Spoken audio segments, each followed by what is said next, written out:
المرسلين اما بعد فاعوذ باللہ من الشیطان الرجیم بسم اللہ الرحمن الرحیم.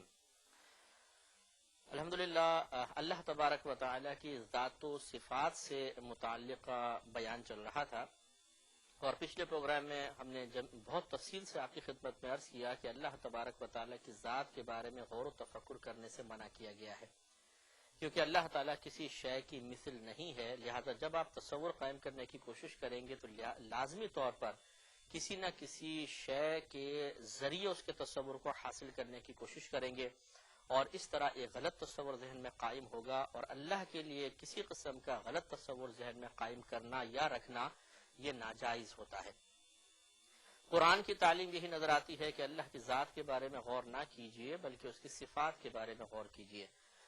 اس سلسلے میں اگر آپ سورۃ الاخلاص کے شان نزول کے بارے میں غور و تفکر کریں یا اس کو سنیں تو زیادہ بات واضح ہو جاتی ہے، اور معلوم یہ ہوتا ہے کہ شریعت یہی چاہتی ہے، اللہ تبارک و تعالیٰ اس کے رسول کریم صلی اللہ علیہ وسلم کی رضا یہی ہے کہ ہم اللہ کی صفات کے بارے میں تفصیل سے غور و تفکر کریں، لیکن اس کی ذات کے بارے میں بالکل غور نہ کریں.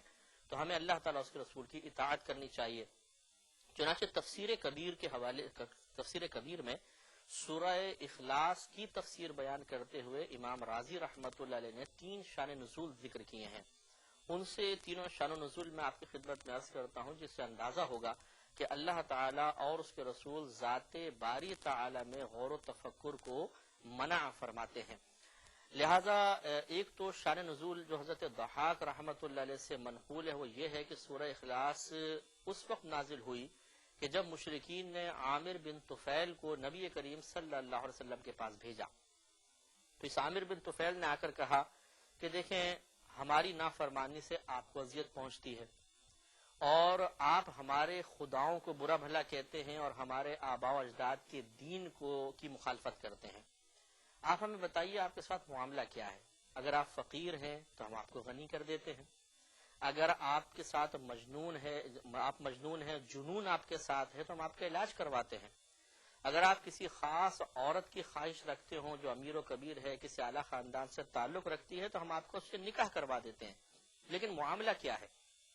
نبی کریم صلی اللہ علیہ وسلم نے فرمایا کہ نہ تو میں فقیر ہوں کہ تم مجھے غنی کرو گے، نہ میں مجنون ہوں، اور نہ میرے دل میں کسی شے کی خواہش ہے، بلکہ میں تو اللہ تبارک و تعالیٰ کا رسول ہوں، اور تمہیں میں معبودان باطلہ کی عبادت سے ہٹا کر اللہ تبارک و تعالیٰ کی عبادت کی طرف بلاتا ہوں.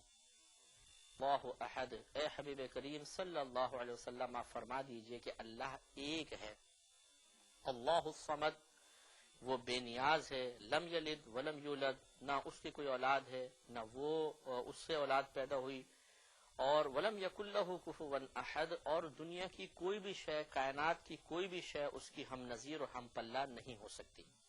تو دیکھیے، ذات کے بارے میں بالکل کوئی نشاندہی نہیں کی گئی، بلکہ صفات، ایک ہونا صفت، بے نیاز ہونا صفت، کسی کے اولاد نہ ہونا صفت، اس سے اولاد نہ ہونا ایک صفت، کسی کا اس کے ہمسر نہ ہونا، یا سب سے علیحدہ ہونا، بالکل مطلب واحد ہونا، اکیلا ہونا، بے نظیر ہونا، یہ اللہ تبارک و تعالیٰ کی صفات ہیں، اور یہ بیان کی گئی. ذات کے بارے میں کلام نہیں ہوا.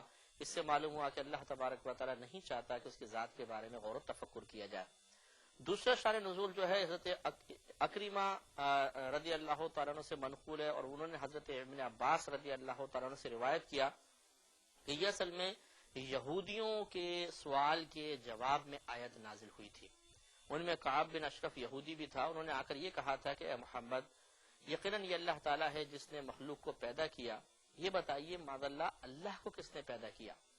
تو یہ سن کر نبی کریم صلی اللہ علیہ وسلم بڑے جلال میں تشریف لائے، اور آپ کے چہرے پہ غضب کے آثار نمایاں ہوئے. اس وقت جبریل امین نازل ہوئے اور آپ کو تھوڑا سکون حاصل ہوا، اور انہوں نے پھر کہا کہ اے اللہ کے نبی، ذرا نرمی اختیار کیجئے اور اپنے دل کو آپ ٹھنڈا رکھیے. اور پھر اس پر یہ آیت نازل ہوئی کہ قل هو اللہ احد. پہلے اتنی نازل ہوئی، آپ فرما دیجئے کہ اللہ ایک ہے. اس پر یہودی نے پھر کوشچن کیا کہ اچھا آپ ہمیں اس کی کچھ صفات تو بیان کیجئے کہ معاذ اللہ تعالیٰ کا ہاتھ کیسا ہے، اس کے بازو کیسے ہیں، اس کی کلائیاں کیسی ہیں. اس پر نبی کریم صلی اللہ علیہ وسلم اور زیادہ غضبناک ہوئے. تو پھر روایت میں آتا ہے کہ پوری آیتیں نازل ہوئیں، سورہ اخلاص کی بقیہ آیتیں، اور اس میں اللہ تعالیٰ کی صفات کو ذکر کر دیا گیا۔ تو یہاں پر بھی دیکھیں کویسچن انہوں نے ہاتھ کے بارے میں، کلائی کے بارے میں، خاص ذات کے بارے میں کویسچن کیا، بیان صفات کا ہوا، گویا کہ منع کر دیا گیا کہ اللہ کی ذات کے بارے میں غور نہ کیا جائے۔ تیسرا جو ہے وہ شان نزول، اس کے بارے میں کہا جاتا ہے کہ یہ عیسائیوں نے کویسچنز کیے تھے، اس کے جواب میں یہ آیت سورہ کریمہ نازل ہوئی۔ یہ حضرت عطا نے ابن عباس رضی اللہ تعالیٰ عنہ سے روایت کیا کہ نجران کا ایک وفد نبی کریم صلی اللہ علیہ وسلم کی خدمت میں حاضر ہوا اور وہی کویسچن کیا کہ آپ ہمیں اپنے رب کی کچھ صفات ذکر فرمائیں، کہ کیا وہ زبرجد کی لکڑی سے بنا ہوا ہے، یا یاقوت موتیوں کا بنا ہوا ہے، یا سونے کا ہے، یا چاندی کا ہے؟ تو نبی کریم صلی اللہ علیہ وسلم نے ارشاد فرمایا کہ میرا رب ان میں سے کسی شے کا نہیں ہے، بلکہ وہ تو ان تمام اشیاء کا خالق ہے۔ اس پر یہ آیت نازل ہوئی کہ قل هو اللہ احد، اے حبیب کریم صلی اللہ علیہ وسلم آپ فرما دیجئے کہ وہ ایک ہے، یکتا ہے۔ اس پر انہوں نے کہا کہ اچھا اگر وہ ایک ہے تو آپ بھی تو ایک ہیں، یعنی اس میں اللہ تعالیٰ کی کون سی کوئی بڑائی ہوئی، یا آپ نے کون سی کوئی ایسی صفت ذکر کی کہ جس میں ایسا لگے کہ اللہ تعالیٰ سب سے یکتا ہے، آپ بھی ایک ہے وہ بھی ایک ہے؟ تو نبی کریم صلی اللہ علیہ وسلم نے ارشاد فرمایا لیسا کمثلہ شیء، لیکن اس کی مثل کوئی شے نہیں ہے۔ اگر ایک ہونے میں بظاہر تمہیں کوئی مماثلت لگتی بھی ہے تو آپ دیگر صفات پر غور و تفکر کریں گے تو معلوم ہوگا کہ اللہ تبارک و تعالیٰ کسی شے کی مثل نہیں ہے۔ پھر انہوں نے کہا کہ اچھا زدنا من الصفات، آپ ان صفات پہ کچھ زیادتی فرمائیے ہمارے لیے۔ تو نبی کریم نے فرمایا، پھر آیت نازل ہوئی اللہ الصمد۔ انہوں نے کہا کہ صمد کون ہوتا ہے؟ تو نبی کریم صلی اللہ علیہ وسلم نے فرمایا کہ صمد وہ ہے کہ تمام مخلوق تو اس کی محتاج ہوتی ہے لیکن وہ کسی کا محتاج نہیں ہوتا۔ اس پر انہوں نے پھر زدنا کے الفاظ کہے کہ اچھا ہمیں اور زیادہ کیجیے، اور صفات ذکر کیجیے۔ تو نبی کریم نے پھر بیان فرمایا لم یلد، یہ آیت نازل لم یلد، گویا کہ آپ نے یوں سمجھانا چاہا کہ جیسے کہ بی بی مریم پیدا ہوئی ہیں ایسا اللہ تعالیٰ کسی کی اولاد نہیں ہے۔ پھر آیت نازل ہوئی ولم یولد، اس میں یہ سمجھانا چاہا کہ جیسے کہ عیسیٰ علیہ السلام کو پیدا کیا گیا، اللہ کو کسی نے پیدا نہیں فرمایا۔ ولم یکن لہ کفوا احد، اور اللہ تعالیٰ کی مثل کوئی بھی شے نہیں ہے۔ تو ان تینوں شان و نزول کو آپ دیکھ لیجئے، ان تینوں سے یہی ظاہر ہوتا ہے کہ جب اللہ تعالیٰ کی ذات کے بارے میں کویسچنز کیے گئے تو نبی کریم صلی اللہ علیہ وسلم نے اللہ تبارک و تعالیٰ کی عطا سے ان کے ذہن میں ذات باری تعالیٰ کا کوئی تصور قائم کرنے کے بجائے صرف صفات باری تعالیٰ پر غور و تفکر کی دعوت دی، اور غور و تفکر کرنے کے لیے اللہ کے صفات کو بیان فرمایا۔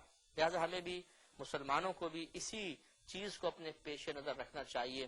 کہیں اسکول میں آپ ہوں، کالج میں ہوں، یونیورسٹی میں ہوں، اپنے گھر میں بیٹھے ہوں، کسی تقریب میں بیٹھے ہوں، آفس فیکٹری وغیرہ میں ہوں، کبھی بھی ذات باری تعالیٰ کو اپنی گفتگو کا موضوع مت بنائیے گا، اس اعتبار سے کہ آپ یوں غور کرنے لگ جائیں کہ بھئی اللہ تعالیٰ کہاں ہے، کس سمت میں ہے، وہ کس طرح کا ہے۔ کبھی بھی اس کے بارے میں آپ غور مت کیجیے گا، کیونکہ یہ اللہ تعالیٰ اور اس کے رسول کریم صلی اللہ علیہ وسلم کی رضا کے خلاف معاملہ ہوگا، اور اس کی آخری حد خدا نہ کرے کفر بھی ہو سکتی ہے۔ کوئی غلط جملہ نکل گیا تو معاملہ خراب ہو جائے گا۔ اب ایک سوال پیدا ہوتا ہے کہ اللہ تبارک و تعالیٰ کے لیے خود قرآن عظیم میں چہرے کا لفظ استعمال ہوا، جیسے سورہ بقرہ آیت نمبر 115 میں ہے کہ وَلِلَّهِ الْمَشْرِقُ وَالْمَغْرِبُ، اور اللہ ہی کے لیے ہیں مشرق اور مغرب، فَأَيْنَمَا تُوَلُّوا، تو تم جس بھی طرف اپنا رخ کرو گے، فَثَمَّ وَجْهُ اللَّهِ، تو اسی طرف اللہ کا وجہ ہے۔